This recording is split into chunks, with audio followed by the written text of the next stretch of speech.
fans, welcome to another edition of Boxing for Real. I'm your host, Don Omega. This is Iron Truth. Today we're doing our mailbag, so let's get to the questions. Okay. I was wondering what both of your lists look like for the top 10 heavyweights of all time. Is there a spot for Lewis, Tyson, or Holyfield? Thanks, Daniel. Daniel, okay, you got another question here too. First, the top 10 heavyweights list. Okay, you want to take this up? Yeah, I'll go first. First, I'm going to go on a list of just pure accomplishments of who's accomplished the most in the heavyweight division. First, definitely has to be Muhammad Ali.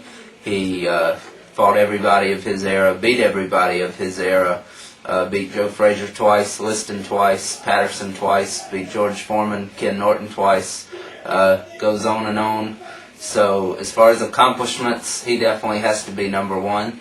Number two, I would say probably actually Lennox Lewis would be number two as far as accomplishments. He beat Holyfield twice, draw the first time, not really. He beat David Tua. Not that Tua's a great fighter or anything, just naming people he beat. He destroyed Andrew Galata. He beat a lot of quality people. Riddick Bowe actually didn't want to fight him, it seems like. So he made him throw his belt in the garbage can. As far as number three on the list, I would have to go with, I guess, Evander Holyfield, actually. As far as accomplishments, he did get one knockout win over Tyson.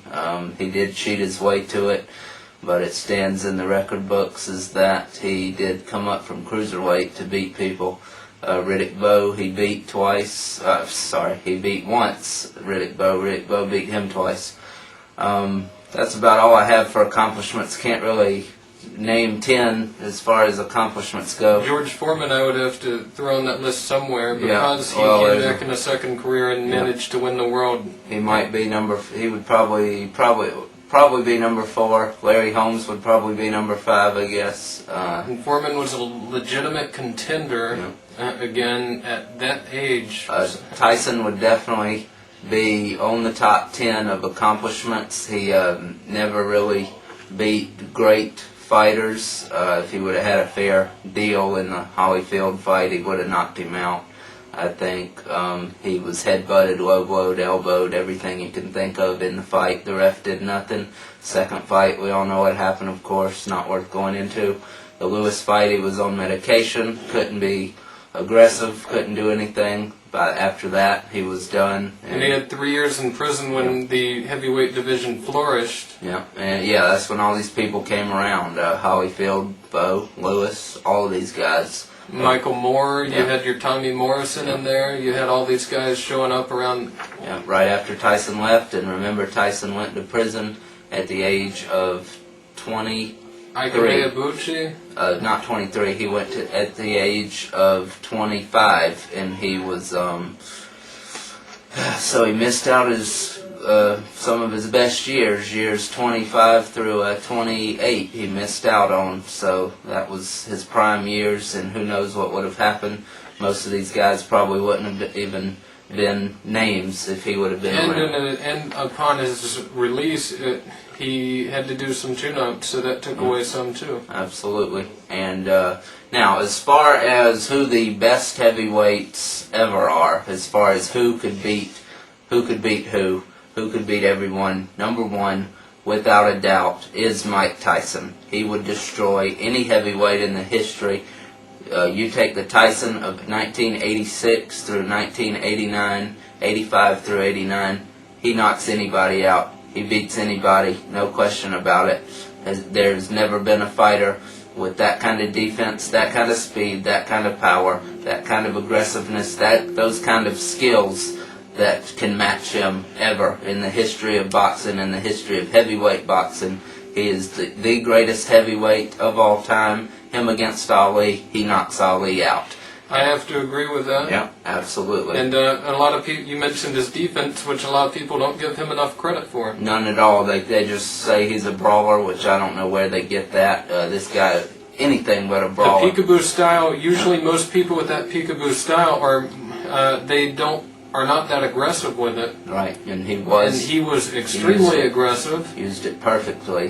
Moved side to side, ducked under. I mean, just absolutely great. Number 2 on the list as far as who could beat who. Next would be Muhammad Ali. I would pick him over any other heavyweight besides Tyson. Next would have to be probably Lennox Lewis again, I guess. Number 3. I would probably pick him over mostly every guy after that. Number 4, I would go with Sonny Liston for number 4 as far as who would beat everyone else. Number 5, I would go with Evander Holyfield. 6 would have to be George Foreman probably. 7, I would go with, I'm not going to say anybody like Jack Dempsey. You really think Foreman wouldn't have beaten Holyfield in his prime? No, I do not. I think he would have out-taken Foreman. I think Holyfield would have beat him. He was Foreman did come forward a lot, but a lot of those punches were wild. A lot of power behind him, of course. They were very wild, no doubt. But I mean, I think he would have been enough because one thing, Holyfield was a smaller fighter coming up. He was smaller. I would pick Holyfield in an absolute back and forth war kind of fight. I don't think he could have lasted in a war too well against Foreman. He was a lot of strength. Okay, but anyway, go on with your list. I think I was at number 7. I was going to say that I will not. You won't see on my list people like Jack Dempsey, people from that era, because for one thing I haven't seen them. Another thing that I know that those kind of guys, they never even fought black fighters. They never even fought the top guys. They never even fought everybody there was. So how can you even say that they were great fighters? We never know. Maybe he would have beaten them if he would have fought. If he would have fought them, maybe he wouldn't have. We'll never know because he didn't, because of ridiculous racism, which some of that still goes on today. Not as much in boxing, of course, but look around you outside that. But anyway, so number 7, I would probably go with Floyd Patterson, actually, first guy ever to regain the title after losing it, to win it back from the person who took it from him, beat Ingemar Johansson. Don't know how he lost that fight in the first place in the first one. Came back, avenged his loss. Number 8, well, actually, Riddick Bowe belongs on there somewhere before that. I'm going to go back after before Holyfield, since he did beat him. I think a prime Riddick Bowe actually beats Lennox Lewis also, but he never fought him, so I don't know. I don't know why he didn't fight him. I think he could have beat Lewis, especially the skinny Lewis from that time. Maybe not the Lewis that ended his career. Maybe not the Lewis that finished up in 2003. But I think Bowe would have knocked Lewis out probably back when they were scheduled to fight. I have to say, Bowe, I have to take some credit away from Bowe simply because he did duck Lewis, and that's not a championship attitude to have. And he also lost he was losing legitimately twice to Andrew Galata somehow. He was. Don't know how that happened. But he did hold 2 wins over Holyfield. That's his main thing. So as far as that, I guess I'd have to place him before Holyfield on the list, because he did beat Holyfield. Anybody I mentioned after Holyfield, I think Bowe beats also. But I think we're up to number, 8 here? 8, okay.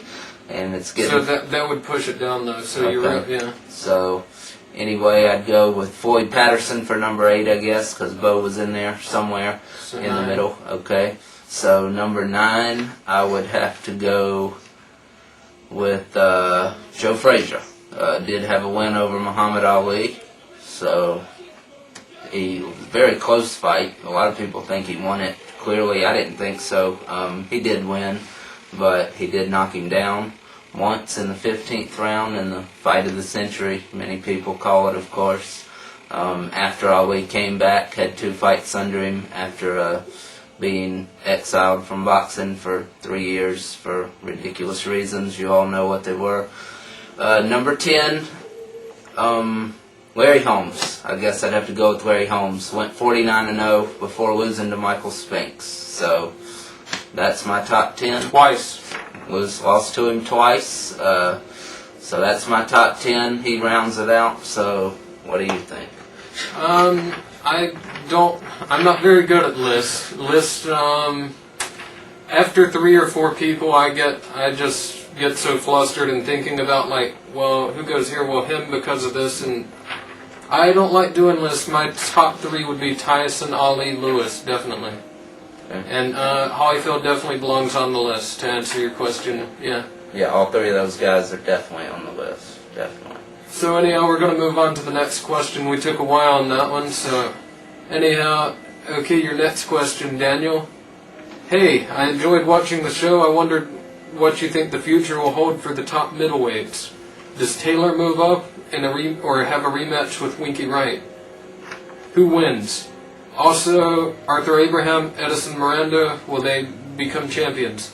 Thanks, and I'm looking forward to the next show. Daniel, thank you for writing in, Daniel, with both of those questions. Okay, well, let's start tackling this one. Okay, well, the question was... Top middleweight. Top middleweight. Future for the top middleweight. Okay, well, first of all, I definitely hope Taylor fights Winky Wright again. As you saw on one of the first episodes we did, Winky Wright, I thought Winky Wright clearly beat Taylor. I thought Taylor won. Not as much as I picked him to win by, obviously. I expected him to shut him down worse than he did Trinidad. That didn't happen. Still thought Wright clearly won. I hope it's a rematch coming. Who wins? I'm going to go with Winky Wright, of course, since I picked him the first fight. I think it's still a pick 'em fight. I think if Wright, our basic opinion on that was like if Wright boxes him, yeah, no, yeah. There's no way. Yeah, and so Wright should win. Wright's kind of looking to maybe... If he fights him like he did, he'll once again give Taylor the ability to be in the fight more. Yeah, and the judges are going to always go with Taylor as long as he sees the final bell, it looks like. So, as far as... I don't think Taylor will move up to 168. Winky Wright is kind of flirting with that idea of moving up to 168 to fight Joe Calzaghe. He wants to avenge Lacey's loss. Those two are good friends. So if he does that, I'm fine with that. But I do want to see a rematch between Taylor and Wright. As far as Miranda and Arthur Abraham, Miranda had a very good win over Howard Eastman back in March. I thought it was stopped a little early, but that's... I agreed with the stoppage. But anyway, Miranda is fighting Abraham August 19th, or actually September 2nd, I think it's been moved to, in Germany, in Abraham's hometown. Abraham actually does hold the IBF title because it was stripped from Taylor, so no, he's not a real champion. I don't think Abraham will be champ anytime soon. Right now, I would pick Miranda over the guy who supposedly is the champ, Jermaine Taylor. So I think he will be a future champ for sure, to answer that question. I can't not pick Miranda over Taylor. He is such an aggressive fighter. I don't know if Taylor could handle that aggression. And he's strong, too. He looks very strong in there, very determined to win these fights. And I pick him over Abraham, then yeah, I would probably lean toward him over Jermaine Taylor.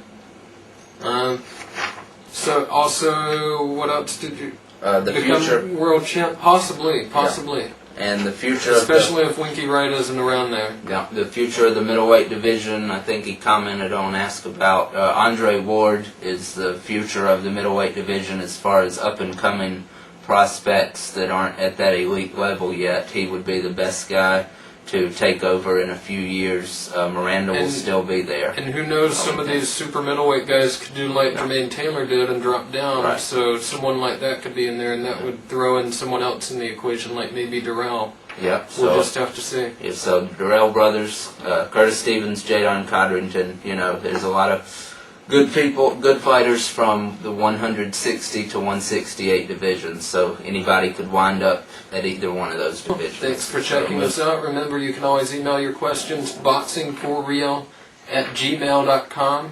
Check us out on the web at omegafights.com. And yeah, so thanks for watching. Bye.